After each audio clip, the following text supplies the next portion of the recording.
3월 16일 월요일 새벽을 하나님께 올리겠습니다. 하나님 말씀 받겠습니다.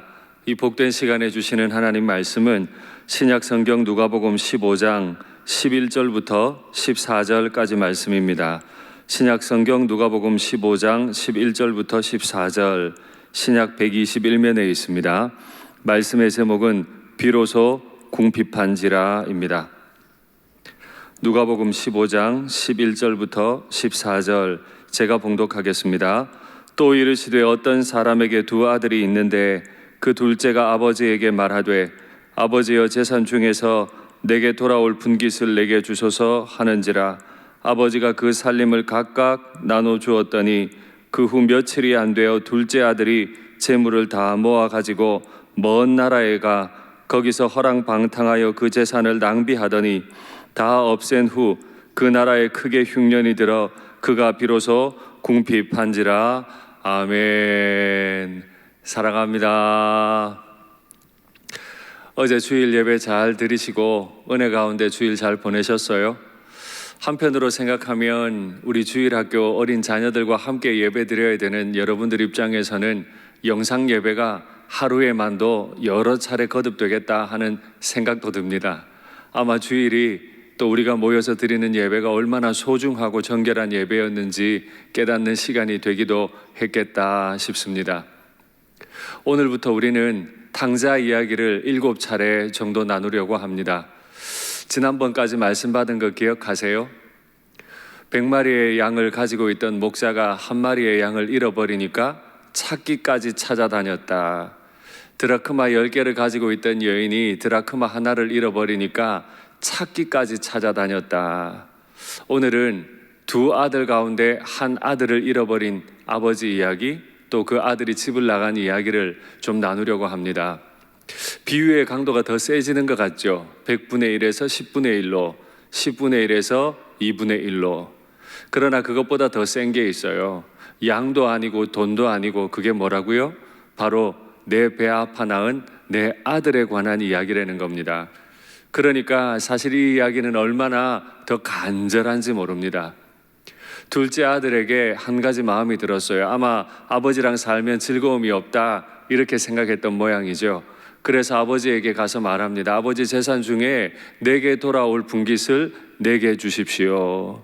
자신을 굉장히 강조하죠. 언젠가는 내게 돌아올 거라는 거예요. 이 아들은 아버지랑 같이 살면서 아버지와 교제하며 나누는 기쁨, 아버지의 품에서 누리는 기쁨을 별로 누리지 못했는지 그 따위에는 관심이 없었던 건지 오직 자기에게 돌아올 돈, 재산 거기에 관심이 있었어요. 그래서 아버지가 아직 돌아가시지도 않았는데 장차 자기에게 돌아올 분깃이 있을 텐데 그거 달래는 거죠. 이건 윤리적으로도 굉장히 심각한 문제를 야기하지 않습니까? 그러나 그 말을 들은 상대가 역시 아버지는 아버지예요.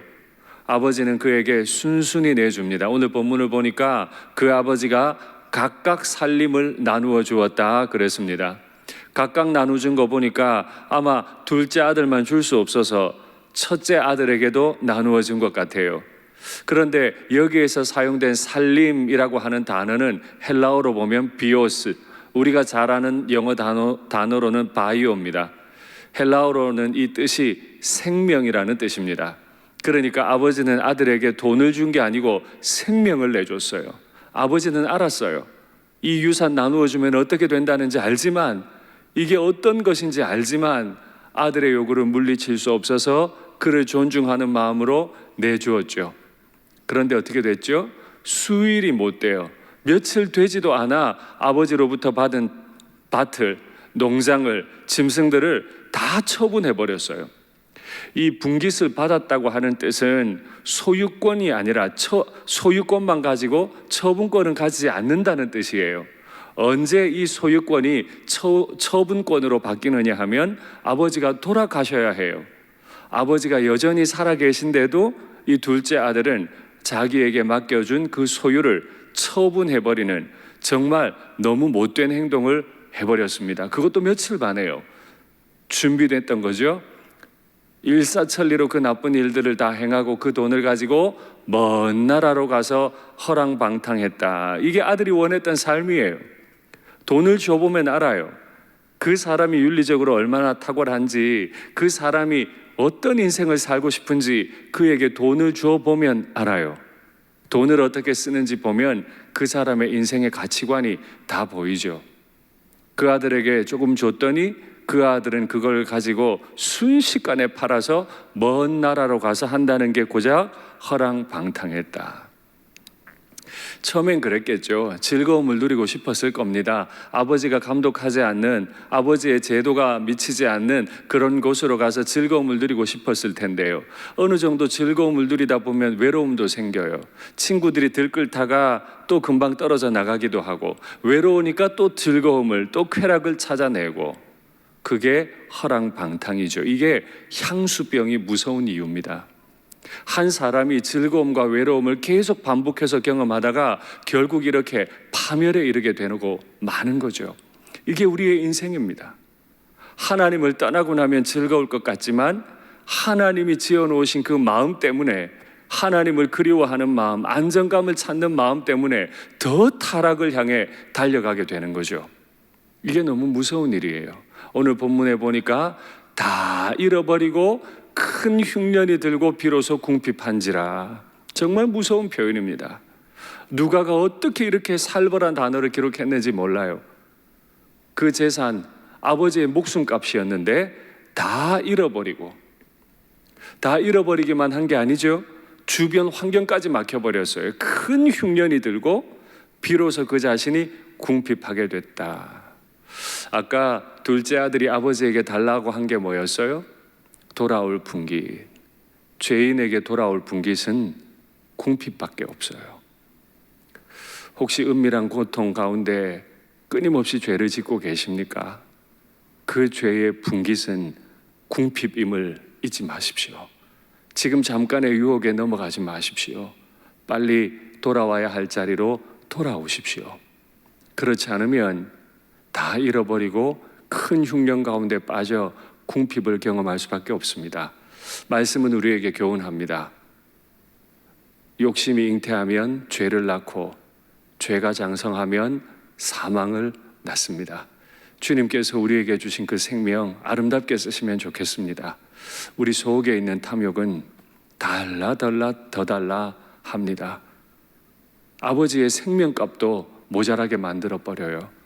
더 이상 탐욕의 종이 되지 말고 주님을 따라 살아가는, 주님이 주시는 그 복을 누리시는 아버지의 집에 있는 아들들 다 되시기를 축복합니다. 기도하시죠.